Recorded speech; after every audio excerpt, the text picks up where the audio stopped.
The boardroom was silent except for the ticking of the clock. Maya Lopez sat at the long glass table, her hands folded neatly, her notes stacked in front of her. She had been working for weeks on this pitch, long nights, endless cups of coffee, and more revisions than she could count. This was her chance. Across from her, under the glow of the ceiling lights, her boss leaned back in his leather chair. Richard Cole, CEO of Cole Dynamics, a rising tech company. He was in his mid-40s, sharp suit, polished shoes, hair slicked back with the kind of arrogance money buys. Maya knew his type, charming on the outside, ruthless underneath. But she also knew she had something he didn't, a groundbreaking idea. She took a deep breath and began. Imagine, she said, her voice steady but passionate, a software platform that predicts customer needs before they even know them. It's not just analytics, it's anticipation.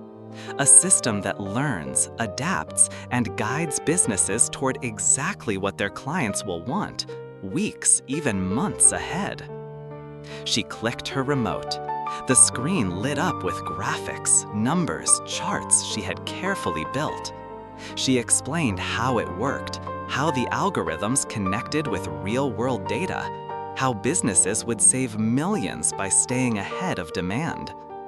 Richard's eyes narrowed. He tapped a finger on the armrest, pretending to look bored, but Maya caught the flicker in his gaze. Interest, hunger.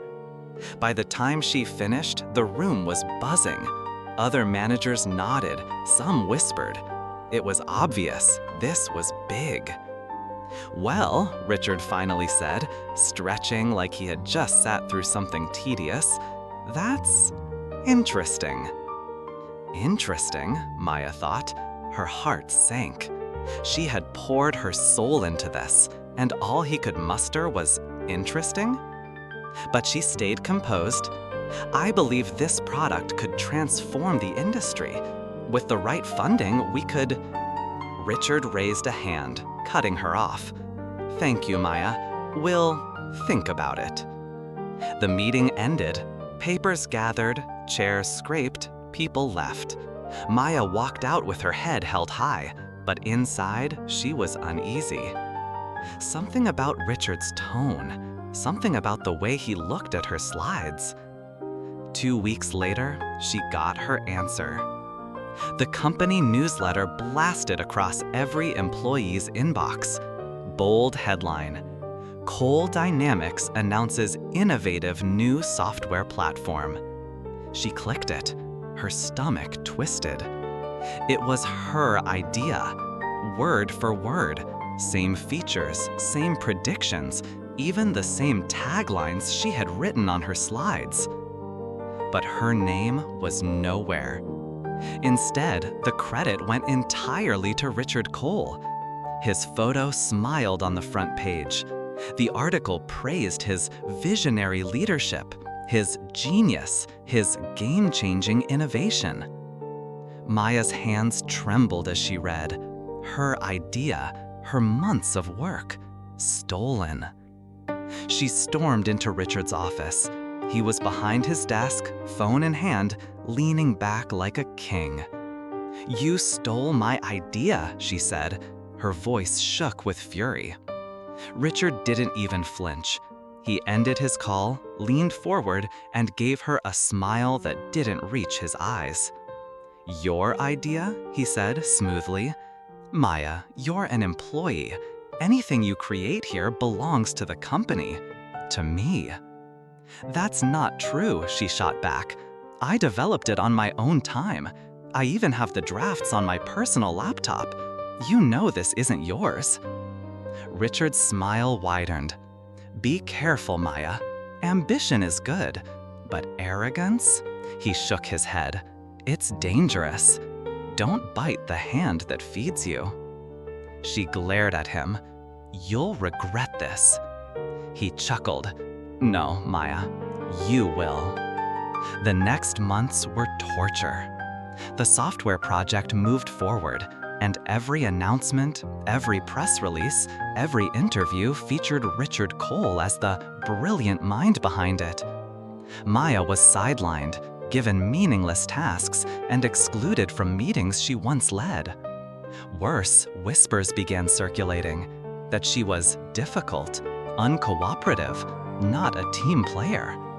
Richard's subtle sabotage. One afternoon, she was called into HR. "I'm sorry, Maya," the director said, fake sympathy in her voice. "Your position has been eliminated." Eliminated? Fired. Just like that. She walked out of the building carrying a cardboard box filled with her things. The same building where she had once dreamed of changing the future. The rain poured outside, soaking her blouse as she stood on the sidewalk, watching her coworkers glance at her from the windows above. Her chest burned with humiliation. But under the humiliation came something stronger: resolve. That night, she sat at her kitchen table with her laptop open, papers spread out around her. Old drafts, notes, emails, timestamps.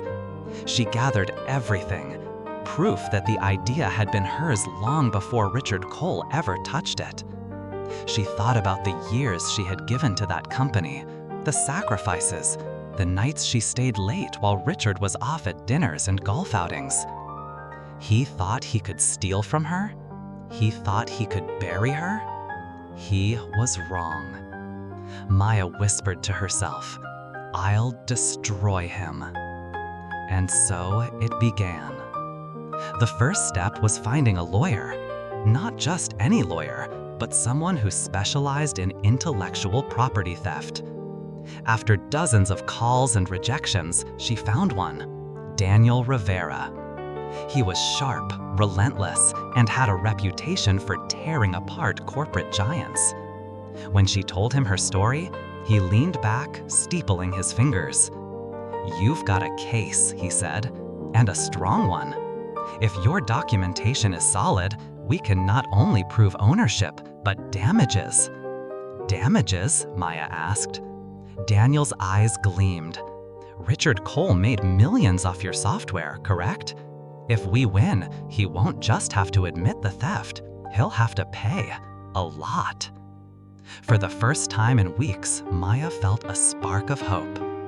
She handed him her files, her drafts, her emails, evidence that the idea was hers long before Richard Cole ever touched it. He nodded with satisfaction. "We'll file the lawsuit immediately," he said. "By the time we're done, his empire will crumble." Maya smiled coldly. "Good. That's exactly what I want." The lawsuit hit the news like a thunderclap. Former employee sues Cole Dynamics for intellectual property theft. The headlines spread across the business world. Reporters swarmed Richard Cole, demanding answers. He dismissed it with a laugh. "Baseless," he said into the cameras. "A disgruntled ex-employee looking for attention. We'll crush this." But behind his confident mask, cracks began to show. Investors called, partners hesitated, clients grew nervous. And Maya watched it all with a steady gaze. For the first time, the power was shifting. This was only the beginning. The courthouse steps were crowded that morning. Cameras flashed, microphones pointed, reporters jostled for space. The city smelled of rain and exhaust, but all eyes were on one figure: Richard Cole. He strode up the marble stairs with his entourage of lawyers, jaw tight, smile thin. He waved once to the crowd, pretending the lawsuit was beneath him, pretending he wasn't worried. But Maya knew better. From across the street, she watched him. Her hood was up, her hands buried in her coat pockets. He didn't see her. He never looked for the people he crushed on his way up. But she saw him, every detail of his arrogance.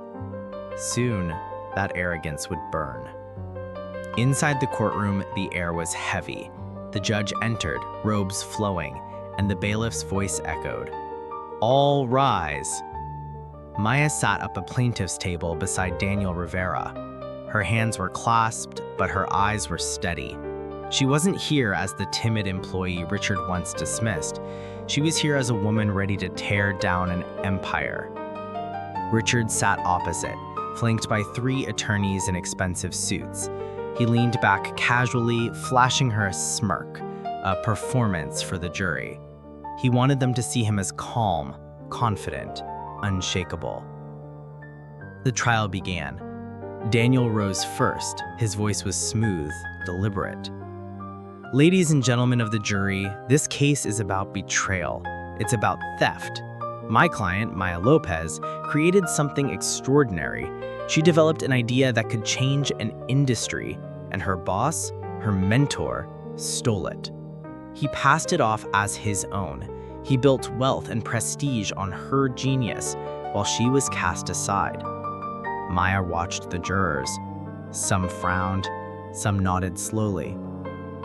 Richard's lead attorney, a sharp-tongued man named Gregson, countered, "This is nothing more than a baseless claim from a disgruntled ex-employee. She has no ownership, no rights. Anything created under Coal Dynamics belongs to Coal Dynamics. That's the law." Richard leaned forward, hands folded, eyes gleaming with fake innocence. But then, Daniel began to present evidence. Emails, drafts, timestamps, code snippets from Maya's personal laptop, even voice memos she had recorded during the night she brainstormed. The jurors leaned closer. Richard's smirk faltered. The days that followed were a war of attrition. Richard's team tried to discredit Maya, painting her as unstable, difficult, ungrateful. They twisted her performance reviews, dragged up every minor mistake she had made. They tried to turn her into a bitter, vengeful woman chasing a payday. But Daniel was ready. He tore apart their witnesses, one by one. He cornered them with contradictions, forced them to admit what everyone already suspected. Richard Cole had taken the idea, rebranded it, and claimed it as his own. Every day, Maya sat straighter. Every day, Richard's confidence thinned. The turning point came in week 3. Daniel called a surprise witness. It was Julia, a former manager at Coal Dynamics. She had resigned quietly months ago. Now she walked into the courtroom, heels clicking, eyes fierce. Under oath, she told the truth. "I was in the boardroom the day Maya presented her idea. I saw Richard's face. I heard her speak. And I remember his exact words afterward. He said, 'She doesn't know what she has. We'll take it from here.'" Gasps rippled through the courtroom. Richard's attorneys scrambled, objected, shouted, but the damage was done. The jurors stared at him differently now, not as a confident CEO, but as a thief. Outside the courtroom, the world turned. Headlines screamed across the business world. CEO Richard Cole accused of theft in explosive trial. Key witness testifies against Coal Dynamics. Investors fled. Stock prices slid. Contracts were canceled. Maya watched the empire crack from the outside. Each news update felt like a crack of thunder, echoing her vengeance. But inside, Richard fought desperately to keep control. He berated his lawyers, snapped at reporters, and raged in private meetings. Still, the tide was against him. On the 5th week, it was Maya's turn to testify. She walked the witness stand slowly, every step echoing. The oath was spoken, and she sat, facing the jury. Daniel asked softly, "Maya, can you tell us in your own words what this has cost you?" Her throat tightened, but she lifted her chin. "It cost me everything. My career, my reputation, my stability. I was humiliated, silenced, and thrown aside. And all because I dared to create something valuable. I was told I was nothing, that I should be quiet, that my work belonged to someone else. Her eyes burned, but she didn't cry.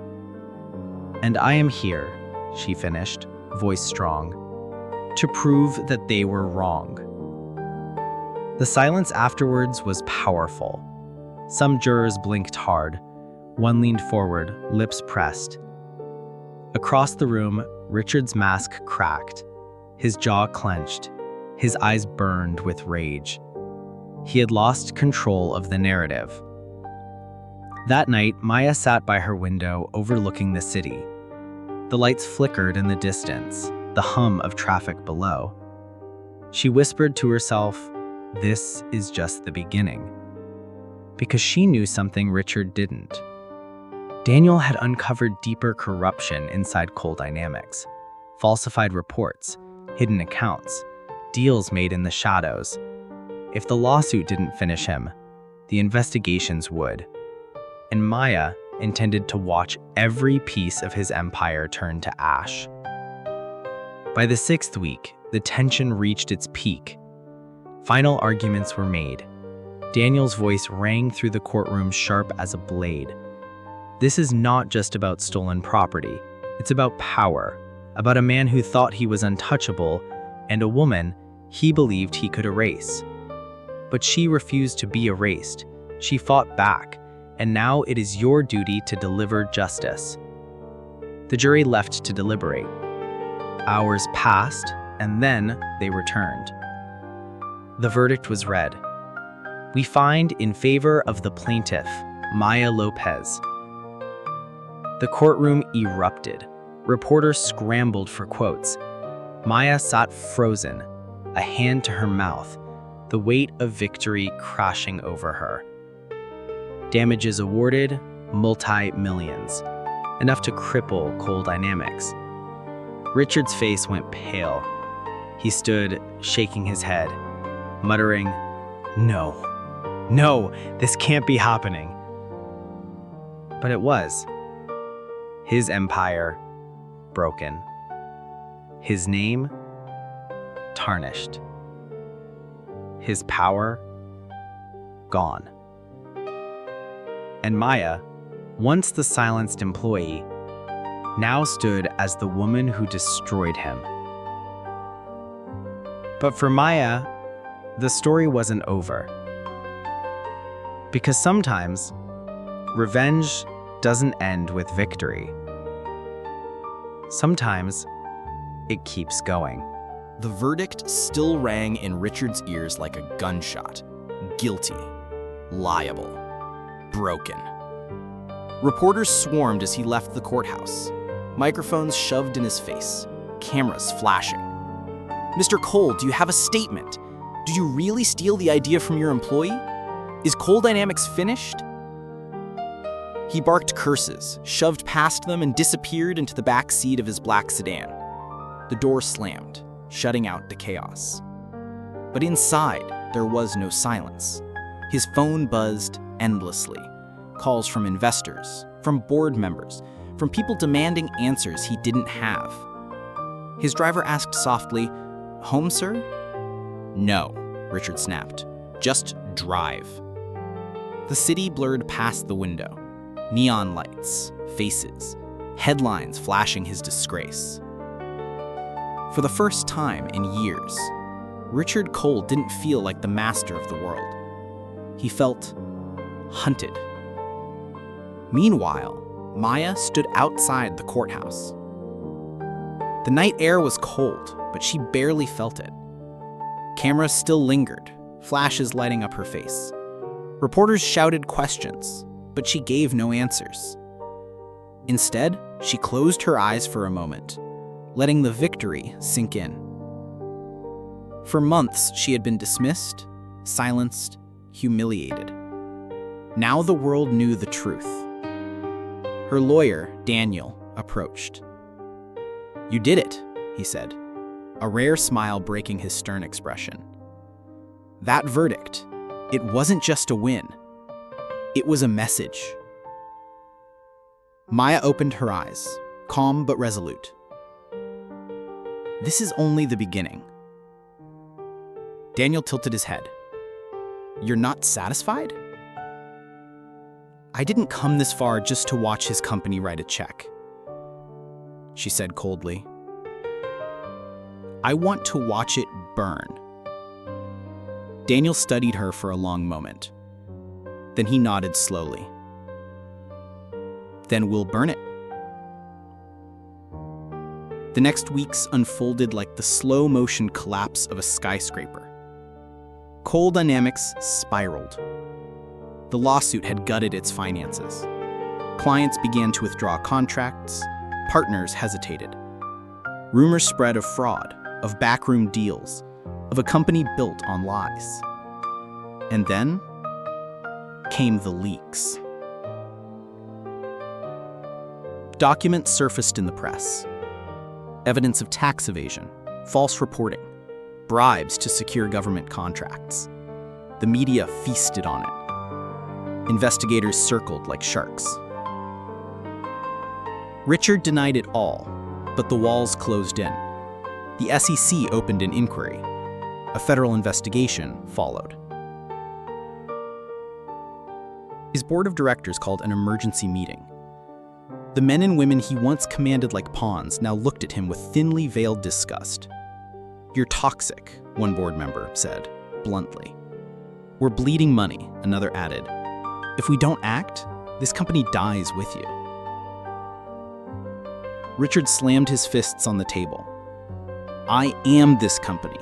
Without me, there is no Coal Dynamics. But they had already decided. Unanimous vote.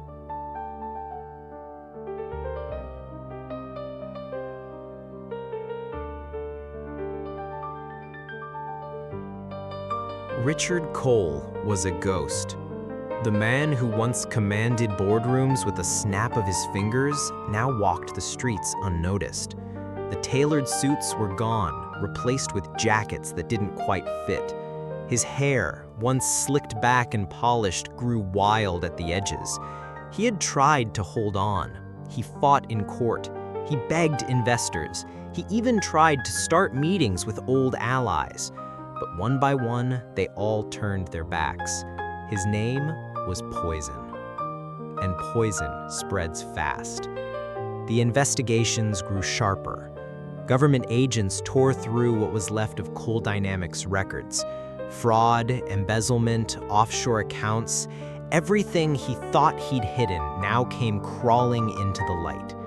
Richard sat in a dimly lit bar as the news played on a dusty TV. Federal prosecutors announced criminal probe into Richard Cole and former executives of Coal Dynamics. His glass shook in his hand. Whiskey sloshed over the rim.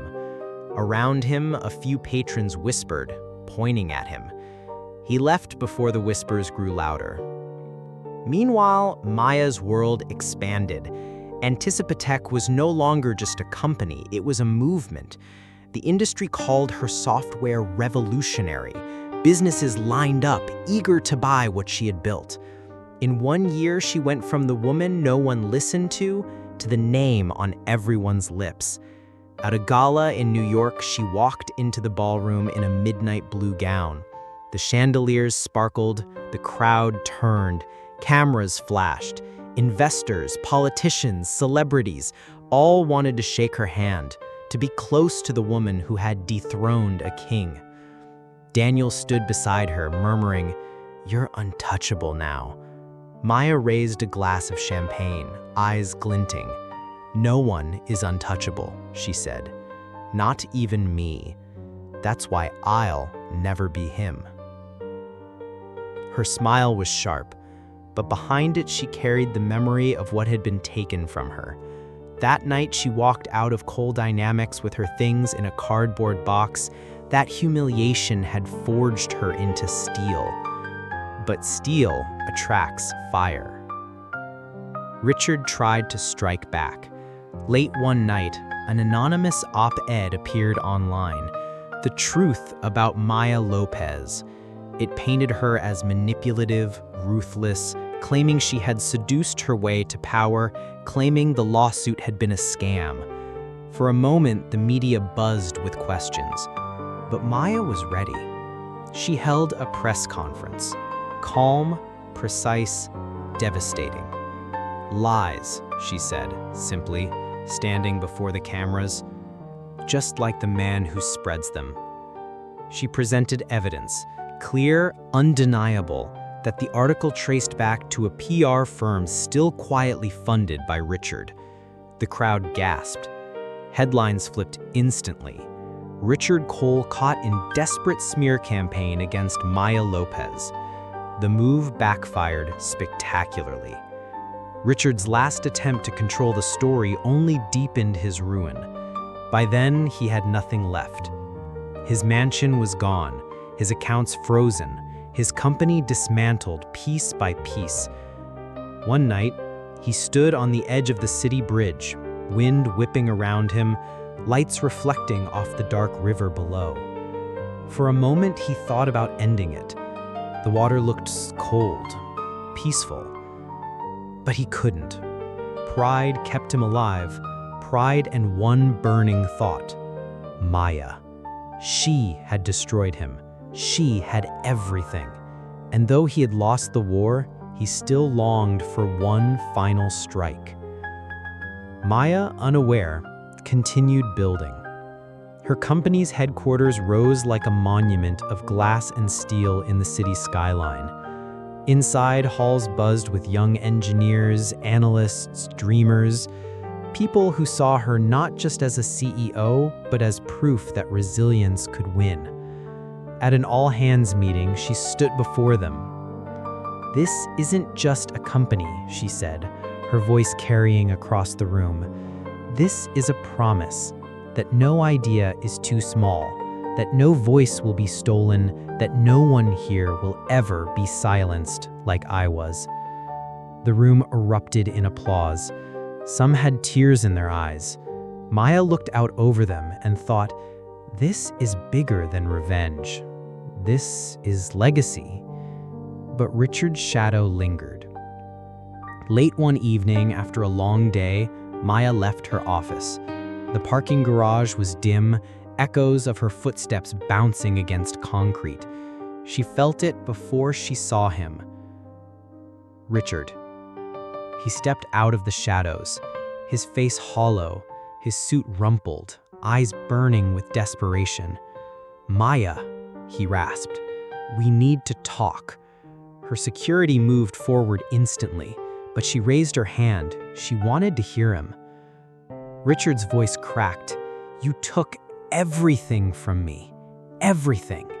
But you don't understand. You and I, we're the same." Her expression didn't change. "We are nothing alike." "You think you're better?" He staggered closer, shaking. "You built your empire on revenge, on me. Without me, you're nothing." Her eyes turned cold as ice. "Without you, Richard, I'm free." The words hit him harder than any verdict, any loss. He staggered back as his guards closed in. He looked at her one last time, and for the first time she saw what he really was. Not a monster, not a king, just a small, broken man. They led him away, his shouts echoing through the concrete like a ghost refusing to fade. Later, Maya sat in her office, city lights glowing outside. She poured herself a glass of wine and whispered to the empty room, "It's over." But she knew, in stories like this, the scars never truly fade. The humiliation, the betrayal, the fight, they become part of you. And in the silence, she realized something else. Richard Cole was her enemy, but he had also been her forge. Without him, she would never have become who she was now. And that was the cruelest twist of all. The city was a cathedral of glass that night, wet streets reflecting towers like stained glass windows. A storm rolled in from the bay, dragging sheets of rain across the skyline. And somewhere inside that heaving weather, Richard Cole rehearsed his last performance. He booked the ballroom himself, paid cash, no sponsors, no placards, just a velvet-roped stage, a single lectern, and a rented projector humming like a nervous heart. The invitation went out anonymous to every reporter who had once profiled him, every investor who'd abandoned him, and every rival who had sharpened their teeth when he fell. They came. The room filled with umbrellas and whispers, with camera bodies wrapped in plastic, with the electric crackle that precedes a storm within a storm. When the lights fell, a spotlight cut the rain-damp air, and Richard stepped into it. He was thinner, not broken, yet, but hollowed out, like a statue left in assay. "Press," he said, voice steady. "Investors, enemies, friends who left before I could call you that." A crooked smile. "You're all here because you want the last piece of me. Fine, take it." He clicked the remote.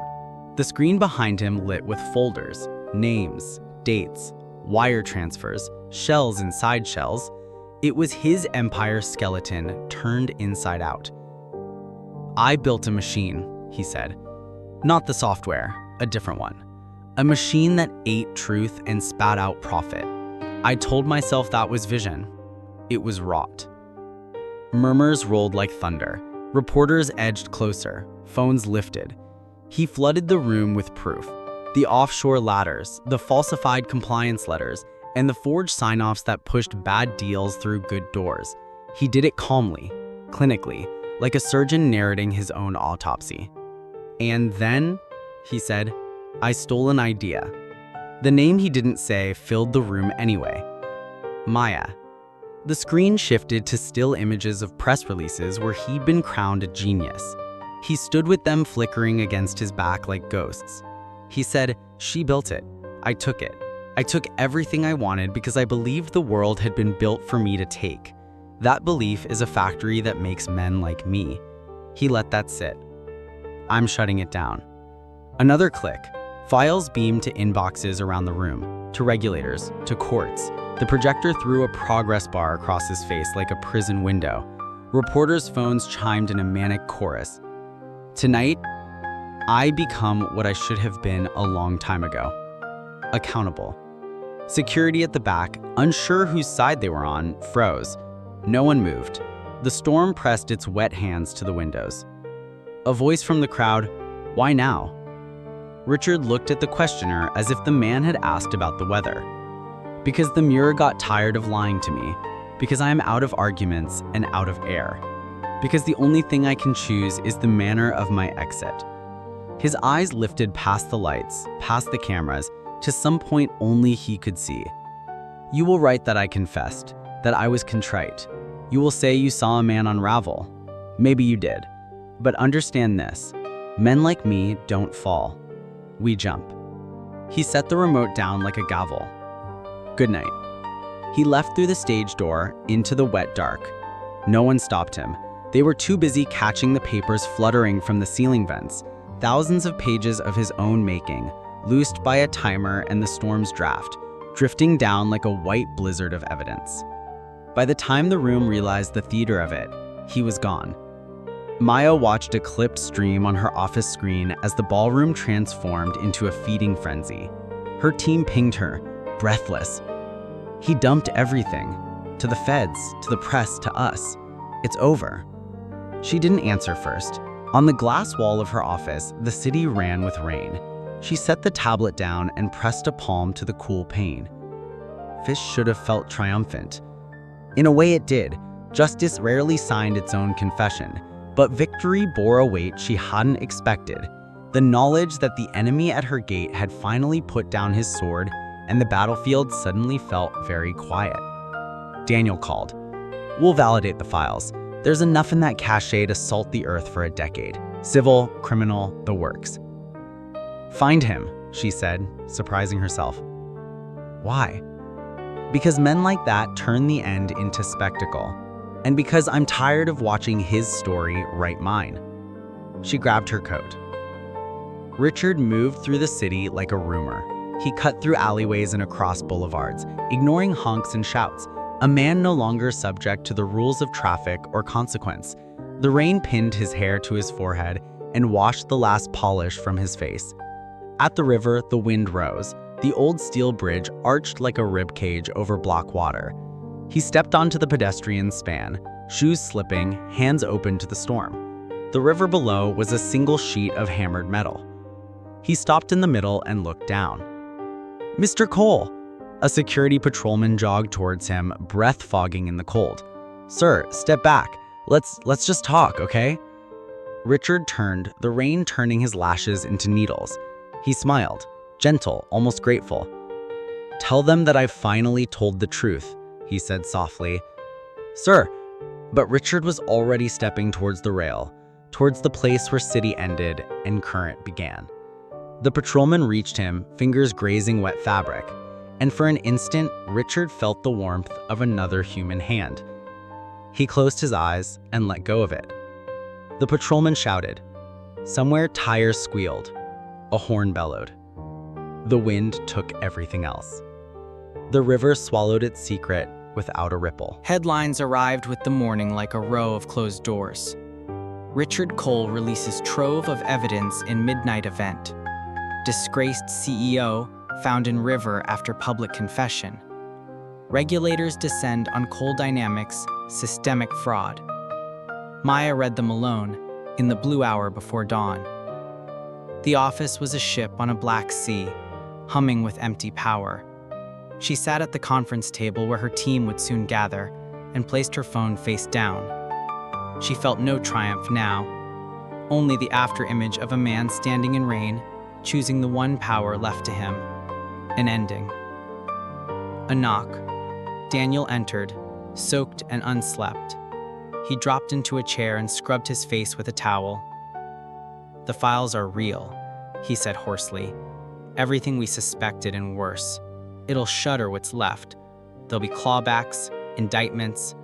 Regulators want to brief you, today." Maya nodded. "We'll cooperate fully." He watched her a beat. "You okay?" She almost said yes. The word didn't fit.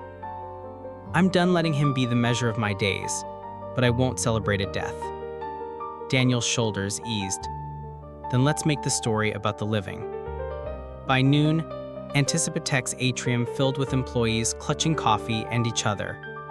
A podium stood beneath a lattice of plants trailing from the mezzanine like green rain. Maya stepped up. The murmur quieted. "You've seen the news. Some of you came from that company. Many of you have been hurt by its culture, its theft, its gravity well of fear. Today is the day we decouple from it, fully and finally." Her voice steadied. "We will turn the settlement funds from our case and a portion of our profit into something that moves forward. Today we announce the Lopez Fellowship, grants and legal resources for creators whose ideas have been taken. Engineers, artists, founders. We will fund their defenses and their dreams." Heads lifted, hands clasped tighter. "And to the people inside broken systems who chose truth, whistleblowers, witnesses, we will build a path for you too. Protection, counsel, a future." Applause didn't erupt. It rose like heat. Tears flashed in unexpected places. Security, design, ops. Even Daniel, off to the side, blinked hard. "This is not a memorial," Maya finished. "It's a beginning." The regulators came and went in dark suits and neutral expressions. The press found its angle and then found new ones, some human, some hungry. Investors asked if the fellowship would dilute returns. Maya replied that some returns could not be measured quarterly. By evening, the storm untied itself and the sky cleared as if nothing had happened. Maya walked alone to the river. She stood where a patrolman's chalk marks still paled the concrete. The water moved under her like a muscle. She closed her eyes and let the cold push through her coat, through the hardened places. "Goodbye," she said, to the trial, to the box she carried out of a building long ago, to a voice that tunneled into her sleep telling her she was small, to a man who had been the villain and the forge. When she opened her eyes, the city was brighter. Months turned like pages. Anticipatech divelled again, then slowed, on purpose. Growth without gravity. Maya installed an ethics board with real teeth, people empowered to veto deals that smelled like yesterday. Engineers rotated through the fellowship as mentors. They returned sharper, kinder. The board asked for a new mission statement. Marketing pitched 5. Maya wrote 3 lines on a whiteboard and capped the marker. We anticipate needs. We don't predate them. No voice disappears here. No one added anything. On a spring night, a gala honored Innovators of the Year. Cameras washed the carpet with light. When Maya stepped through, microphones bobbed like buoys. Miss Lopez, how does it feel to win? She thought of a silent ballroom snowing paper, of rain clapping the river open, of a bridge that would always be there when she drove past. It feels like work worth doing, and like we're just getting started. Do you have a message for young creators watching? She looked into the camera, past the glass, past the rooms where someone sat wondering if their idea mattered. Document everything, she said gently. Protect your work, share credit like oxygen, and if someone takes your voice, take it back. Any comment on Richard Cole? A hush around the mic. Maya's answer was simple. I hope the people hurt by that story find healing. We're building doors for them. The reporter nodded, surprised, then recovered. Thank you, Miss Lopez. She moved on, the lights following, the carpet unrolling like a long red future. Later, in her office, shelves held awards and artifacts. The first whiteboard sketch of the prediction engine, a badge from her intern days, a folded newsletter announcing a launch that erased her name, now pinned under glass like a butterfly that had finally flown. She poured tea, no whiskey, no edge. Just steam climbing into quiet air. On her desk sat a cardboard box, empty, on purpose. She kept it there as a promise that if the day ever came that this place forgot what it was for, she would pack it herself and walk. That, she realized, was the opposite of a jump. It was a choice to keep building. The city beyond the glass was a circuitry of light, humming with uncounted futures. Maya lifted her cup and watched the river thread through it all, carrying secrets and endings toward the sea. Tomorrow, she said to the room, to the people who would arrive with coffee and code and reasons, we keep going. The monitors dimmed, the office breathed. Somewhere, a printer chirped awake and fell quiet again. It was not triumph, not exactly. It was something steadier. It was a life. The storm had passed, but its echoes lived on. Richard Cole's name became shorthand for downfall. In boardrooms, executives warned one another, don't Cole yourself. Business schools dissected his story as a cautionary tale. Young entrepreneurs whispered his fate like a ghost story told to keep ambition honest. But his shadow wasn't only a warning, it was a reminder of Maya's rise. At Anticipatech, the glass headquarters pulsed with energy. Sunlight scattered through wide windows, falling over walls painted not with slogans, but with words employees had chosen. Integrity, listening, courage. Every Monday, Maya walked the floors, not as a queen inspecting subjects, but as a founder listening to her people. Engineers stopped her with ideas, interns asked questions without fear. In the cafeteria, she sat at long tables, coffee in hand, laughing when someone teased her about her terrible taste in bagels. She was CEO, yes, but she was also reachable. And that was her quiet rebellion against everything Richard had been. Still, the world outside wasn't quiet. Competitors circled. A few rival CEOs scoffed in interviews, calling her fellowship fund a vanity project or charity dressed as business. They doubted she could scale globally without cutting corners, without betraying the values that made her popular. Maya listened. Then she smiled. Watch us, she told her team. So they expanded, first into Europe, then Asia. Each new office opened with a local partner. Each new rollout adapted to cultural needs. Maya insisted on embedding ethicists in development teams, people whose sole job was to ask, should we build this? It slowed them down. It frustrated some investors, but customers noticed. Clients who'd been burned by overpromises elsewhere found Anticipatech refreshing, real. And slowly, the rivals who mocked began to copy. One night, after a long strategy session, Daniel joined her on the balcony of the new headquarters. The skyline glittered, alive with neon and starlight. You know, he said, sipping a soda, most companies talk about ethics the way a car salesman talks about undercoating. But you made it policy. She tilted her head. And you're surprised it's working? I'm surprised you haven't burned out. Maya laughed, low and sharp. You think I fought Richard Cole just to build another machine that eats people? No, this is the revenge. She looked out over the city, building something he could never imagine.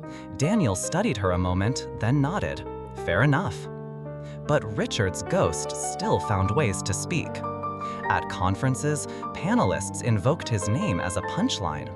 Documentaries pieced together his meteoric rise and fall, often featuring a clip of Maya walking out of the courthouse head high after the verdict. And then a book appeared. The Fall of Cole, written by a journalist who had been in that ballroom the night Richard confessed. It painted him as a tragic figure, a visionary undone by hubris, a man destroyed by his own excess. The book sold well, too well. Soon there were podcasts, think pieces, even a streaming miniseries in production. Some painted Maya as the hero of the story. Others twisted her into the villain who had orchestrated Richard's ruin. Her team bristled. We should sue, they urged, or at least issue a statement.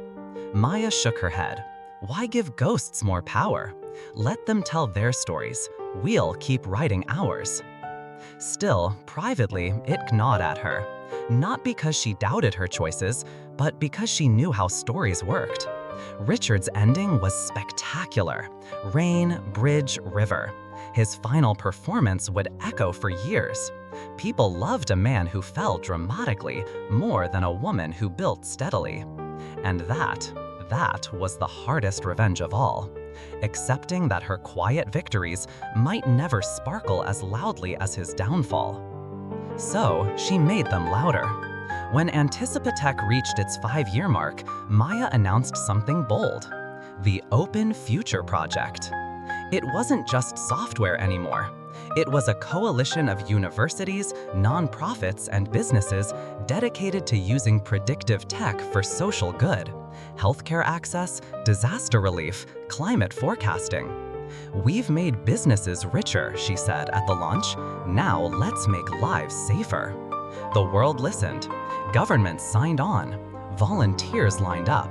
Anticipatech became more than a company. It became a banner under which people rallied. And slowly, the narrative shifted. Richard's fall was no longer the headline. Maya's rise was. One late evening, she drove past the river where Richard's life had ended. She pulled over, stepped out into the night air, and listened to the water's endless murmur. For a moment, she almost expected to see him there, leaning on the railing, smirking, ready with another cruel remark. But there was only the river, only silence. She whispered, "You're gone. I'm still here." Then she turned back to her car, to her company, to her people waiting for tomorrow. The seasons turned. Maya aged, not badly, gracefully, with lines of focus at her eyes, with silver glinting in her dark hair. She carried herself with the kind of calm that came from surviving storms. And every year, on the anniversary of her courtroom victory, she gathered her team in the atrium, not to celebrate Richard's defeat, but to remember what had been born from it. We don't honor the ashes, she told them. We honor the fire we built after. They raised glasses, they kept going. But sometimes, in the small hours of the night, she dreamed of that boardroom long ago. The clock ticking, her slides on the screen, Richard's eyes narrowing. She would wake with her heart racing, breath short. The past wasn't gone. It lived in her bones. And maybe that was the truest revenge of all. She had turned that fear, that humiliation, into something the world could not ignore. So she made them louder. When Anticipatech reached its 5-year mark, Maya announced something bold: the Open Future Project. It wasn't just software anymore. It was a coalition of universities, nonprofits, and businesses dedicated to using predictive tech for social good, healthcare access, disaster relief, climate forecasting. "We've made businesses richer," she said at the launch. "Now let's make lives safer." The world listened. Governments signed on. Volunteers lined up. Anticipatech became more than a company. It became a banner under which people rallied. And slowly, the narrative shifted. Richard's fall was no longer the headline. Maya's rise was. One late evening, she drove past the river where Richard's life had ended. She pulled over, stepped out into the night air, and listened to the water's endless murmur. For a moment, she almost expected to see him there, leaning on the railing, smirking, ready with another cruel remark. But there was only the river, only silence. She whispered, "You're gone. I'm still here." Then she turned back to her car, to her company, to her people waiting for tomorrow. The seasons turned. Maya aged, not badly, gracefully, with lines of focus at her eyes, with silver glinting in her dark hair. She carried herself with the kind of calm that came from surviving storms. And every year, on the anniversary of her courtroom victory, she gathered her team in the atrium, not to celebrate Richard's defeat, but to remember what had been born from it. "We don't honor the ashes," she told them. "We honor the fire we built after." They raised glasses, they kept going. But sometimes, in the small hours of the night, she dreamed of that boardroom long ago, the clock ticking, her slides on the screen, Richard's eyes narrowing. She would wake with her heart racing, breath short. The past wasn't gone. And maybe that was the truest revenge of all. She had turned that fear, that humiliation, into something the world could not ignore. The world wanted a queen, but queens attract enemies. By the time Anticipatech spread into 4 continents, Maya was no longer just a CEO, she was a symbol. Newspapers called her the face of ethical innovation. Young entrepreneurs quoted her speeches like scripture. Governments invited her to summits, asking her to weigh in on trade policy, on digital ethics, on security. And when the world listens to one woman that closely, someone, somewhere will want to silence her. It began with whispers.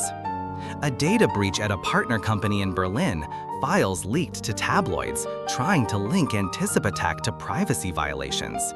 A reporter called it Maya's dirty secret. Except it wasn't hers.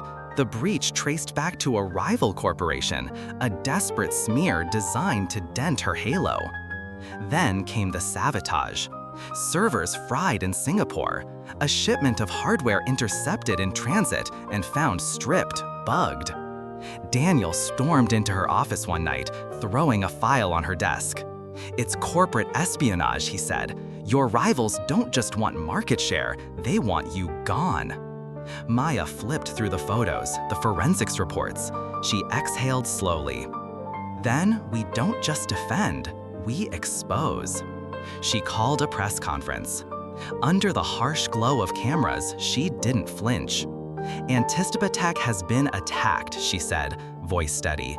"Not by governments, not by our users, but by competitors afraid of a future where ethics win. To them I say, you will not erase us, not again. We survived theft before, we will survive this."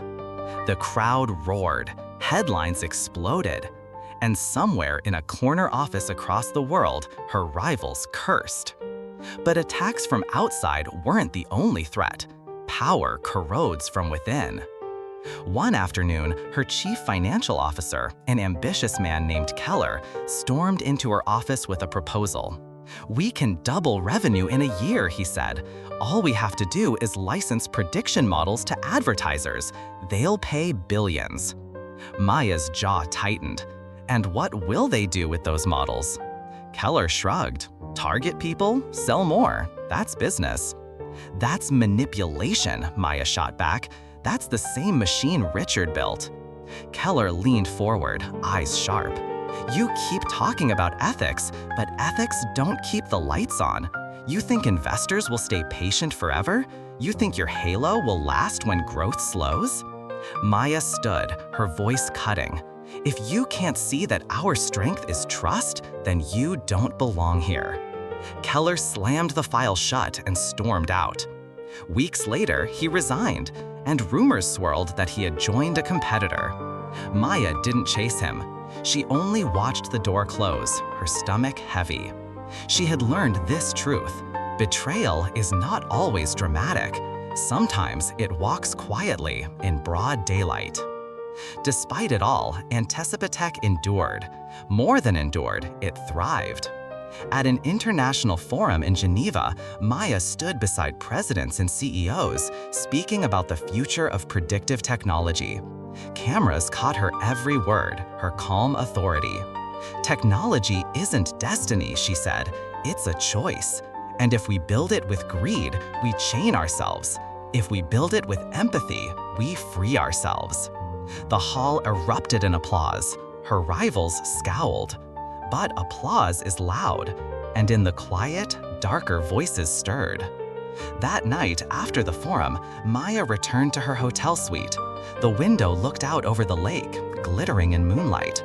She poured herself tea, her ritual anchor. Her phone buzzed, an unknown number.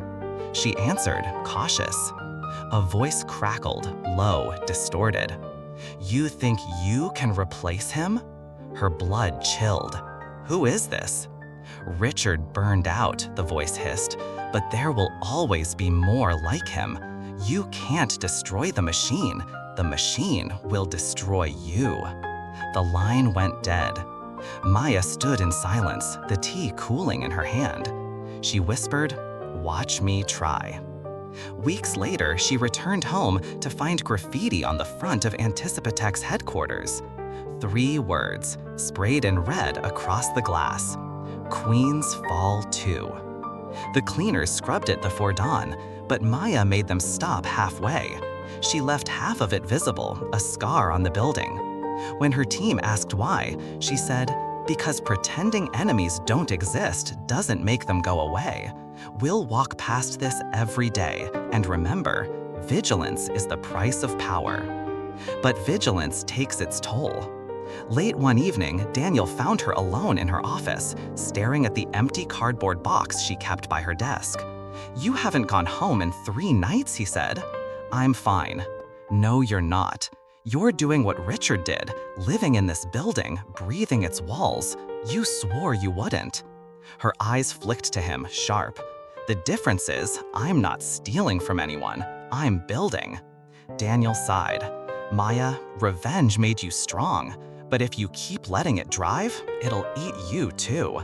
She didn't answer, not because he was wrong, but because she wasn't ready to admit he was right. The months rolled. Threats flared and faded. Rivals struck and failed. Anticipatech kept rising.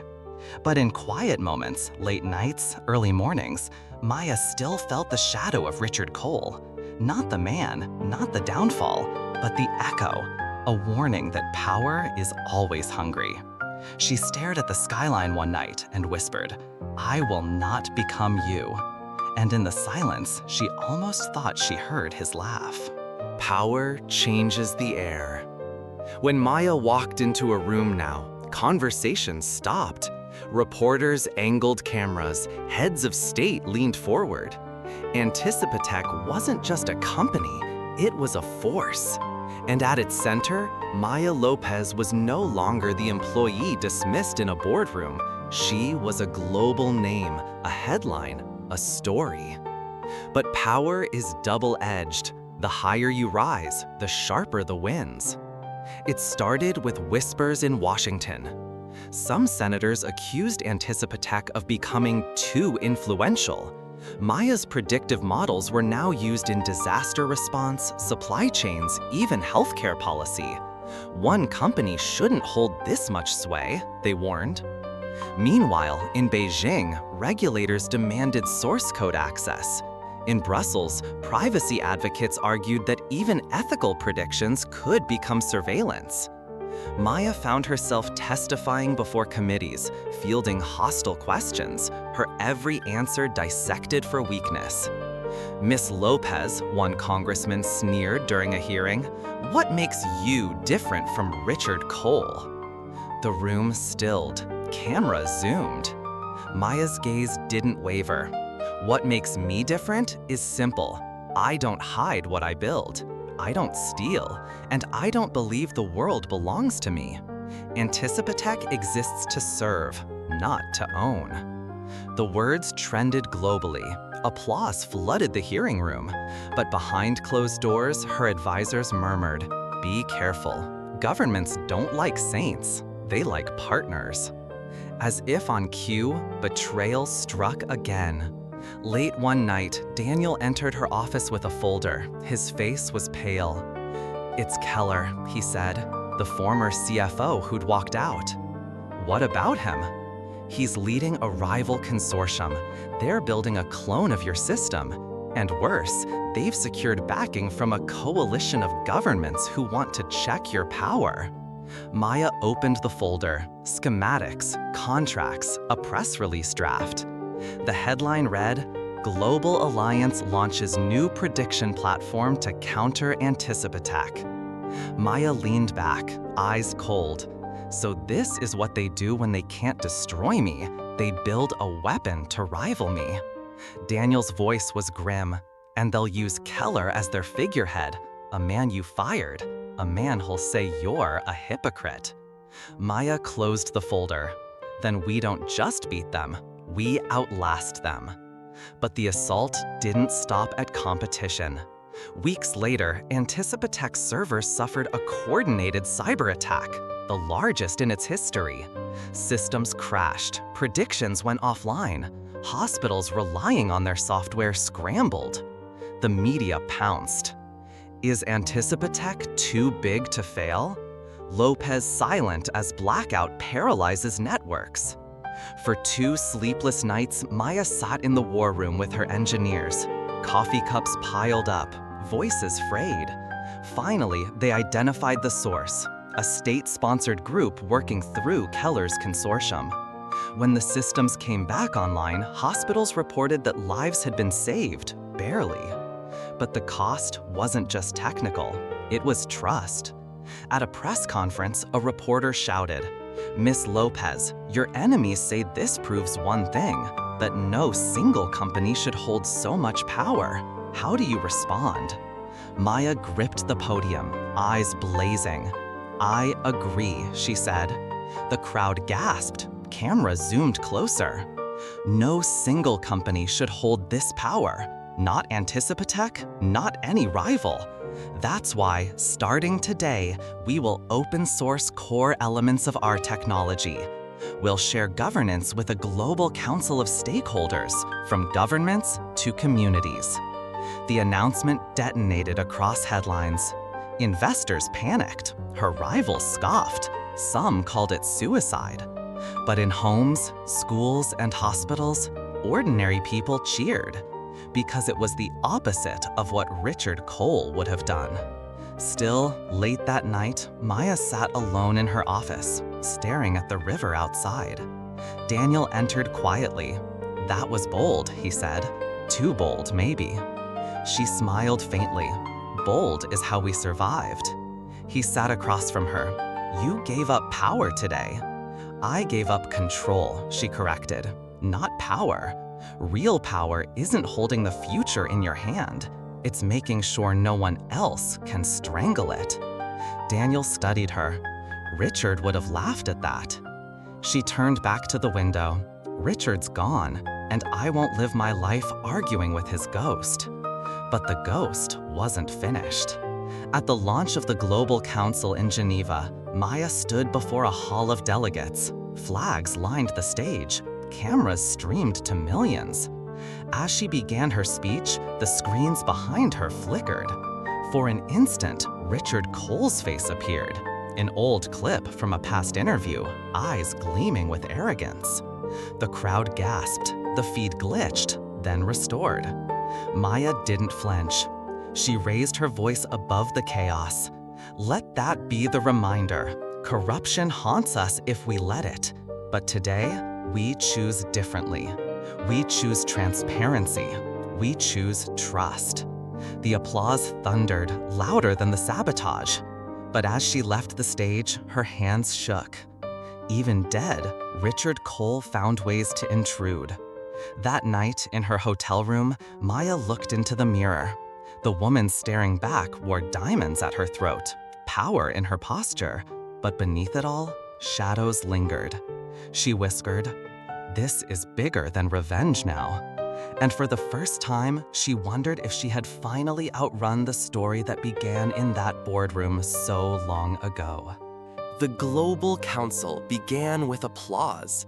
Delegates cheered, activists praised. Headlines proclaimed a new dawn of shared technology. But applause fades quickly in politics. Within months, the council fractured. Nations argued over access. Corporations lobbied for control. Some delegates accused Anticipatech of keeping the best algorithms hidden. And at the center of it all, Maya Lopez became both hero and target. The betrayal came quietly. One night, Daniel stormed into her office, his face pale, a folder clutched in his hands. "Maya, you need to see this." Inside were documents, minutes from a closed-door meeting, signatures, votes. Half the council had moved to strip Anticipatech of its seat. "They want to push you out," Daniel said. "They say your presence makes the council illegitimate. They call you the ghost of Richard Cole." The words stung like acid. Maya stared at the page. So Keller's consortium finally found its weapon. Daniel nodded grimly. "They don't just want to compete, they want to erase you." The hearing was brutal. Council members sat in a ring, microphones hot, cameras live streaming to the world. A delegate from France leaned forward, voice sharp. "Miss Lopez, you talk about transparency, yet Anticipatech still holds proprietary models. Isn't this just Richard Cole's empire under a softer name?" Maya's jaw tightened. "Richard Cole built walls. I built doors." Another delegate scoffed. "Doors you still control the keys to." Whispers rippled through the chamber. Headlines lit up across the globe. For the first time in years, Maya felt the ground shifting beneath her feet. That night, she sat in her hotel room, curtains drawn, the river outside silent. Daniel paced. "They're coming for you. If the vote passes, you'll be exiled from the council. Investors will panic. Rivals will pounce. This could undo everything." Maya didn't move. She stared at the cardboard box on the table, a replica she kept as a reminder of the day she left Cole Dynamics. "It's happening again," she whispered. "They're pushing me out." Daniel froze. "You're not Richard's victim anymore. Don't think like that." Her hands clenched. But the cycle, it never ends. The powerful always find a way to erase the inconvenient. Daniel stepped closer, voice low. "Then break the cycle. Don't burn them down, Maya. Lead them." She turned to him, eyes fierce. "And if they won't follow?" His silence was answer enough. The day of the vote, the council hall buzzed with tension. Delegates whispered, reporters jostled, cameras swarmed. Maya walked in wearing a dark suit, her hair pulled back like a crown. She carried no notes, no aides, just herself. When her turn came, she rose. "You want to strip Anticipatech of its seat," she said. "You want to say that I've become Richard Cole, that I built an empire no different from his." She paused, letting the words hang. "You're wrong." The room stilled. Richard Cole believed power was his birthright. I believe power is a responsibility. That's why we open sourced. That's why we created the fellowship. That's why I've spent every day since that boardroom fighting not just for me, but for every silenced voice. Her voice hardened. "But if you truly believe this council cannot exist with me in it, then I won't fight you. Strip my seat, erase my name. The work will continue. Because Anticipatech is not me, it's all of us." Gasps rippled, cameras zoomed. Delegates glanced at one another, unease spreading. She looked around the chamber, eyes steady. "You can take my seat," she said, "but you cannot take the future." Then she sat. The vote was called. Hands raised, numbers tallied. The result? Anticipatech kept its seat. Barely. A single vote saved them. Maya exhaled slowly, relief tempered with reality. She hadn't won a triumph. She had survived a battle. But survival sometimes was victory enough. Back at headquarters, employees gathered to watch the broadcast replay. When Maya returned, they erupted in cheers, chanting her name. But she raised her hand. "Don't cheer for me, cheer for the work. Because this isn't about one woman surviving a vote. It's about all of us surviving a world that will always resist change." The cheers softened, became applause, steady, rhythmic, like a heartbeat. And Maya knew this was the moment her story shifted from revenge to resilience to legacy. Late that night, she stood on the rooftop garden, city lights flickering below. Daniel joined her, silent for a long while. Then, "You almost gave it all up." "I was ready," she admitted. "Part of me wanted to." "Why didn't you?" She turned to him, eyes glinting. "Because Richard Cole's final act was self-destruction. If I walked away in anger, I'd be no better. My revenge can't end with ashes. It has to end with growth." Daniel nodded slowly. "So what now?" She looked out at the skyline. The future stretched before her like an open road. "Now," she said, "we build something no one can burn down." Dawn spilled over the city like molten gold. From the rooftop of Anticipatech's headquarters, Maya Lopez watched the light crawl across glass towers and highways. Below, the city thrummed awake, horns, footsteps, the distant pulse of trains. This was her kingdom now. But unlike Richard Cole, she never believed kingdoms belonged to their rulers. They belonged to the people who filled them with life. In the weeks after the council vote, Anticipatech moved forward stronger than before. The scare had forced governments, rivals, and partners alike to admit one truth. Maya wasn't just a CEO to topple. She was an institution to reckon with. Hospitals reported improved survival rates thanks to predictive health models. Farmers used Anticipatech's tools to anticipate droughts, saving entire harvests. Disaster relief organizations praised its ability to direct aid before storms even landed. For once, the headlines weren't about rivalry or scandal. They were about lives saved. And everywhere, people began to say the same thing. This is what technology should feel like. But victory didn't erase the past. At night, Maya still dreamed of that boardroom. The tick of the clock, Richard's dismissive smirk, the humiliation of walking out with her life in a box. Sometimes she dreamed of the bridge, the storm, the moment Richard chose to jump instead of rebuild. Those ghosts never left. But she had learned to live with them, to let them remind her, not define her. One spring evening, Anticipatech hosted its anniversary gala. Employees from around the world filled the atrium, lights shimmering across the glass walls.